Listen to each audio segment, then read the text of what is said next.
வணக்கம். விஹெச்பி நியூஸின் அரசியல் செய்திகள். ஒன்று, எந்த அளவுக்கு அரசியல் இறங்கி போவாங்கிறதுக்கு இது ஒரு உதாரணம் தான் நான் சொல்லுவேன். பின்புலத்தில் யார் இருப்பாங்க? எல்லாருக்கும் தெரியும், நான் சொல்லணுமா? மதுரைக்கு அதிமுக தலைமையிலான ஆட்சி அமைஞ்சிச்சுன்னா, தமிழகத்தில் அமைஞ்சிச்சுன்னா மதுரைக்கு வந்து மெட்ரோ ரயில் திட்டத்தை வந்து பாரத பிரதமர் சந்திச்சு கொண்டு வரேன் சொல்லி மகாராஷ்டிரா முதல்வர் தேவேந்திர பட்நாயக். ஆமாம். அதுக்கு இப்போ பிடிஆர் பழனிவேல் யார் இருந்து அப்படின்னா பிஜேபி கூட்டணி இருக்கக்கூடிய அவங்க வந்தால் மட்டும் மெட்ரோ கொண்டு வருவாங்க, திமுக இருந்தால் கொண்டு வர மாட்டாங்கன்ற ஒரு மாற்றான் டைப்லேயே பார்க்குறாங்க அப்படின்னு சொல்லி குற்றச்சாட்டு வைக்கிறாங்க. அதை எப்படி சார் பார்க்குறீங்க? ஏங்க, திமுக காரர்களுக்கு மட்டும்தான் வந்து தங்கள் ஆளுகளுக்கு மட்டும் பண்ணிக்க தெரியும். மற்றபடி மற்ற கட்சியெல்லாம் இப்போ எடப்பாடியார் ஆட்சிக்கு வந்தாருன்னா தமிழகத்தை தமிழகமாக தான் பார்ப்பார் வழியே. இது வந்து அதிமுக காரங்க திமுக காரங்களாம் பிரித்து பார்க்க மாட்டார். அதே தான் மத்திய அரசு. மெட்ரோ திட்டத்துக்கான செயல் வடிவ திட்டத்தில் மாநில அரசு நிறைவேற்றி கொடுக்க வேண்டிய நிறைய விஷயங்கள்லாம் இருந்துச்சு. அதை எதுவுமே இவங்க பண்ணலை. எதுவுமே பண்ணாமல் மத்திய அரசு மேலே பழி போட்டு மத்திய அரசுலேருந்து வர வேண்டிய எத்தனையோ நலத்திட்ட உதவிகள்லாம் கட்டையை போட்டு தடுத்து வச்சுக்கிட்டு இப்போ எலெக்ஷன் வர நேரத்தில் பார்த்தீங்கன்னா எல்லா பழியும் மத்திய அரசு மேலே பழியை போட்டுட்ருக்காங்க. இது வந்து உண்மையாகவே நகைப்பு விஷயம். மற்ற ஸ்டேட்டுக்கு எல்லாத்துக்கும் நான் போகிறேன். அது வந்து பாரதிய ஜனதா ஆள்ற ஸ்டேட்டாகவும் இருக்கலாம், ஆளாத ஸ்டேட்டாகவும் இருக்கலாம். அதில் எத்தனையோ சென்ட்ரல் ஃபண்டு நல்ல திட்டங்கள்லாம் நடந்துட்டு இருக்குது. மெட்ரோ திட்டம் முதற்கொண்டு எத்தனையோ விஷயம். ஏன் தமிழ்நாட்டில் மட்டும் இது வரல?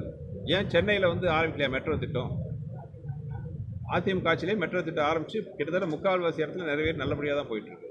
ஆனால் இங்கே இன்னும் வந்து மெட்ரோ திட்டத்துக்கான ஆரம்பகட்ட பணிகளை தேவையான டாக்குமெண்ட்ஸே இவங்க முடிச்சு கொடுக்கல. அப்படி இருக்கும்போது மத்திய அரசு மேலே பழி போடுறது வந்து முழுக்க இவங்களோட கையாளாகத்தனத்தை தான் காட்டுது.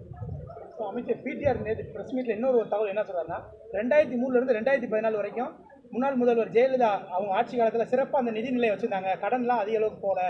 அதுக்கடுத்து 2021 2023 வரைக்கும் நான் அந்த நிதியமைச்சராக இருக்கிற வரைக்கும் சிறப்பாக இருந்துச்சு. ஆனால் இப்போ திரும்ப பழைய நிலைமைக்கே போயிடுச்சு, கடன் சுமை அதிகமாகிடுச்சுன்ற மாதிரி ஆளும் அந்த அரசு மேலேயே ஒரு குற்றச்சாட்டு மாதிரி. இன்னைக்கு என்கிட்ட ஒரு கேள்வி கேட்டாங்க, உங்களோட மிகப்பெரிய பலம் என்னன்ட்டு. நான் பலமாக சொன்னது என்னோட எதிர்கட்சி வேட்பாளரையும் அவர் மேலே மக்களுக்கு இருக்கிற அதிருப்தி தான் என்னோட பெரிய பலமாக சொன்னேன். இப்போ வந்து நான் பேச வேண்டியதெல்லாம் என் சார்பாக அவரே பேசிகிட்டு இருக்காரு. அதுவே மிகப்பெரிய நன்றி. இந்த